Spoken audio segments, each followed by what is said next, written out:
Marie and Fuyu snuggle together, sharing one another's body warmth, resting on the other's fur, and generally finding pleasure in being with the other.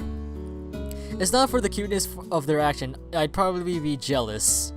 What? What am I thinking? This is nothing to be jealous of. Yeah, they've been friends for a really long time. It's natural. In fact, I should be thinking of ways to get rid of them, even one day sooner. Yes, focus on that! It's for their sake and mine that we go our separate ways as soon as possible. Everyone knows that humans and half-humans aren't supposed to get involved with one another. You could get fined for that, apparently. Or so I'm assuming. We're too different, and having one try to integrate into society of the other will only result in pain for both sides. Over the years, many cautionary tales have been told regarding humans and half-humans getting along. What happens? Humans feeding starving half-humans only to then become their dessert. I see. Half-humans seeking refuge in human homes, then ultimately slaughtering the families within and stealing their shelter. Wow!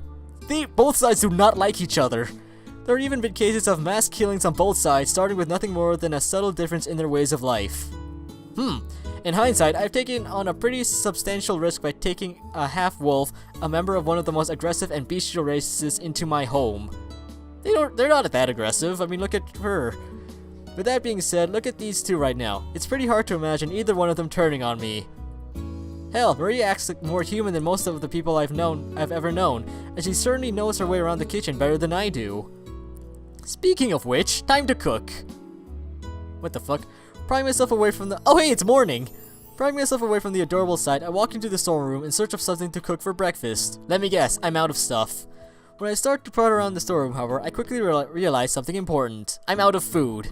Oh man, where did all the food— yep, we're out of food. I thought I had enough to last until summer. I thought those two eat— I know those two eat a lot more than I do, but we shouldn't have gone through that much food already. Perplexed, I scratch my head.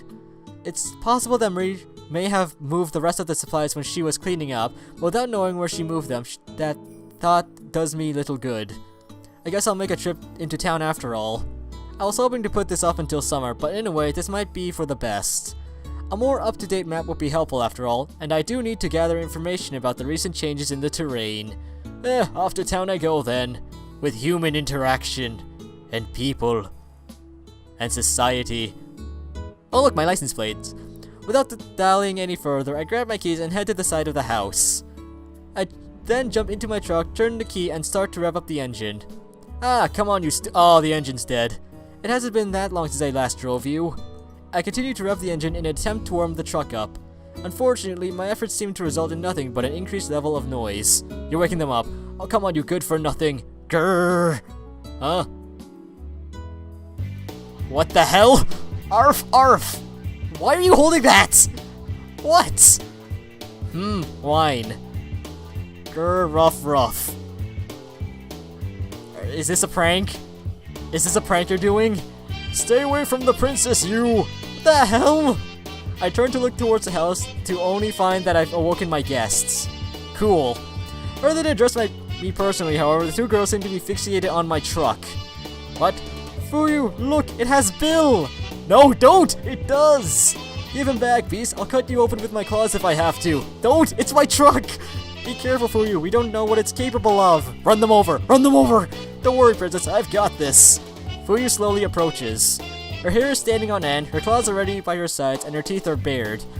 I'll help too. Put the pan down. You're gonna dent the truck. We're coming for you, Bill. Right behind her, Marie steps forward warily. Armed with a frying pan from the kitchen, Marie looks like a frightening housewife rather than a wolf. Uh-huh! Wait, what's wrong with the frying pan? Is that broken? Did you break my frying pan? What the hell? Nonetheless, she comes forth bravely, ready to fight my truck for the sake of freeing the person trapped within. Girls, please, stop that! You're gonna break something! I'm sorry I scared you, but I'm fine, really. And Fuyu, you've seen my truck before, remember? Grr, I can still hear the human speak from within its belly. You were in my truck! Why would you do this? Bill must still be okay. Yeah, but not for long. We need to get him out of there before the beast finishes digesting him. Don't you dare break a windshield! How do we do that? How do you know wait, do you know how to fight this thing? No, but I've wagered that it's no different than any other beast. Don't go for the headlights, please! Don't go for the headlights! Tear its throat out with your teeth and it'll die! Where's the throat of the car anyways? Tear it, I could possibly... Don't worry, princess, I'll do it. Do you even know where the throat is? No, don't you do it either. Just go back to the cabin, okay? This hunk of junk is nothing for you to get worked up about. Will you? Don't listen to it, princess. The beast is mimicking Bill's voice so that we'll let our guard down. What the fuck? As soon as we turn our backs, it'll pounce. No, I'm gonna rev up the engine. Yeep. For the love of... Before Fuyu can scratch the paint on my truck, I turn the engine off and hop out. The fuck? Look, I keep telling you, I'm fat. Whoa. Bill! Oh, thank goodness you're alright. I was so scared. Fuyu, you've seen my truck before. What the hell? I heard a ferocious rumbling the moment I woke up, and then I came out to see what it was. The beast had already eaten you whole. I thought we were too late. That you. Fucking culture clashes. I exhale deeply and place my hand on Marie's head. There, it's alright. I'm still alive, unfortunately. This thing is nothing to be worried about. It's just the dead. Stop making that face! But Bill! Fuyu, do not attack my truck! Prod. Is it truly dead? Yeah, I think it is. With Marie's face buried in my chest, I watch on in amazement as Fuyu continues to cautiously poke my truck with her claws. The fuck? Fuyu, you don't need to do that. The battery's probably dead. It's a machine, just like the kettle or the television. It runs on magic! It isn't going to hurt you unless you're in front of it and the engine's on. And the parking brake is off. I believe that. This creature has already devoured you whole once. If it isn't then what is to stop it from doing so again? The fuck? I scratch my head in confusion as I try to think of a way to explain to Fuyu how vehicles work. Given her reaction to the noise and commotion it has generated so far, however, that may be easier said than done. This jazz music is pretty cool. Forget it. Just go and kill my truck. You know what? I tamed it. I tamed the beast. Good thinking, Bill. It's under my control now. It won't harm anyone ever again. Oh, I see. Amazing. As expected of Bill. Just explain to them how vehicles work. They won't accept that it's a machine, but they brought that explanation straight away. But, good grief. Already far more exhausted than I should be, given the time of day, I sigh once more and walk the girls back inside. Well, we're starving to death. Alright girls, I'm back. Oh, you went out already, okay. I have enough canned food to last for 3 winters, even taking into account Fuyu's appetite. Why am I so burpy? I also bought a new map and some rechargeable batteries for the radio. Who wants to help me unload the truck? Preferably without attacking it. No one? Girls?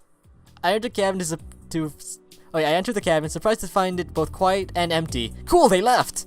As I walk through the cabin, I soon hear the sound of someone talking, though I can't make out what they're saying. Girls? That's why I'm telling you we need to go now! Is it because of my truck?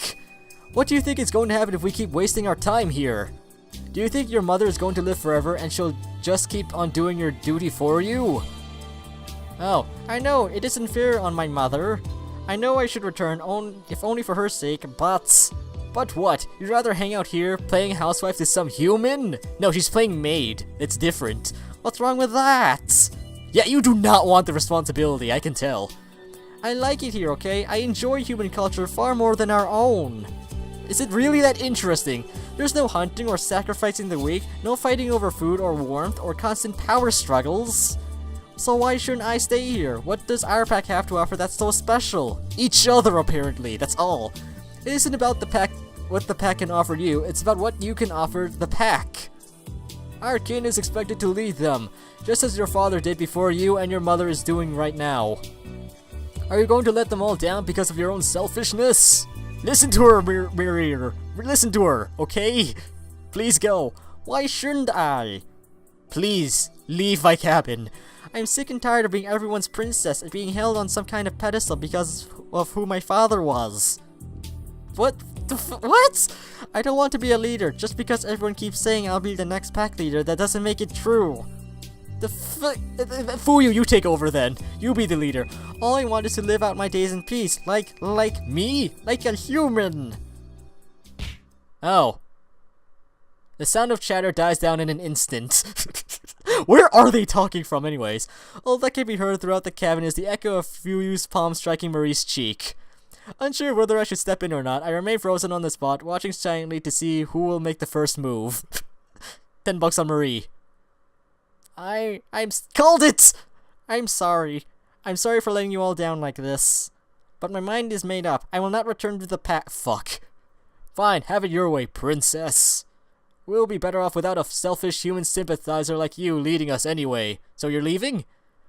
Fuyu pushes past Marie and heads for the door. Where am I standing? Without saying another word, Marie rubs her cheek, quietly fighting back tears as she tries to remain strong. Should I follow Fuyu or comfort Marie? I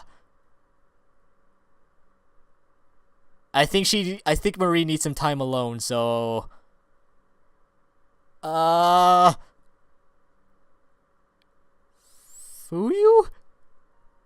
What was that about? Before she can disappear from my sight, I quickly follow after Fuyu. What did I say I won't do again? Departing from the same door through which I've just entered, Fuyu runs into the snow seemingly without any purpose or direction. She simply runs straight ahead, intent on creating as much distance between herself and Marie as she can. Slow down, would you? I'm not as athletic as you are. Bill, what are you? Oh, I get it. The princess couldn't bring herself to face me, so she sent you to do her bidding, is that it? No, I just followed you. Fuyu, initially surprised to see me, quickly adopts an expression of annoyance. Her bid for solitude has failed, and rather than be greeted by the face of her best friend, the one who chases after her is her least favorite human. Nobody sent me anywhere, I just followed on my own will. I just saw you running away from the cabin in tears, so I thought I'd better check up on you. Yeah, I should have checked on Marie.